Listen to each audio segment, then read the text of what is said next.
सत्यनारायण भगवान की व्रत कथा का 5वां अध्याय। सूत जी बोले, हे ऋषियों, मैं और भी एक कथा सुनाता हूं, उसे भी ध्यानपूर्वक सुनो। प्रजापालन में लीन तुंगध्वज नाम का एक राजा था। उसने भी भगवान का प्रसाद त्याग कर बहुत ही दुखसान किया। एक बार वन में जाकर वन्य पशुओं को मारकर वह बड़ के पेड़ के नीचे आया। वहां उसने ग्वालों को भक्ति भाव से अपने बंधुओं सहित सत्यनारायण भगवान का पूजन करते देखा। अभिमानवश राजा ने उन्हें देखकर भी पूजा स्थान में नहीं गया और ना ही उसने भगवान को नमस्कार किया। ग्वालों ने राजा को प्रसाद दिया, लेकिन उसने वह प्रसाद नहीं खाया और प्रसाद को वहीं छोड़ वह अपने नगर को चला गया। जब वह नगर में पहुंचा तो वहां सब कुछ तहस नहस हुआ पाया।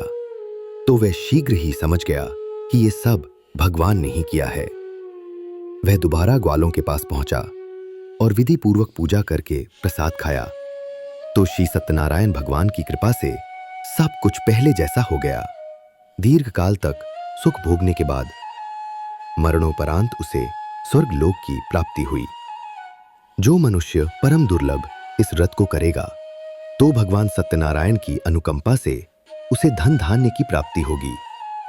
निर्धन धनी हो जाता है और भय मुक्त हो जीवन जीता है।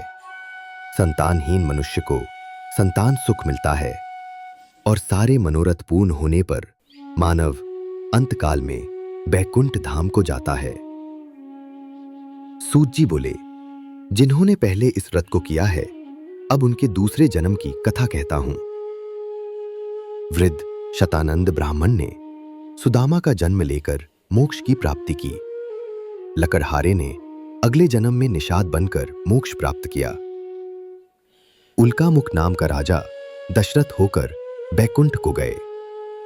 साधु नाम के वैश्य ने मोरध्वज बनकर अपने पुत्र को आरे से चीरकर मोक्ष पाया। महाज तुंगध्वज ने स्वयंभू होकर भगवान में भक्ति युक्त हो कर्म कर मोक्ष पाया।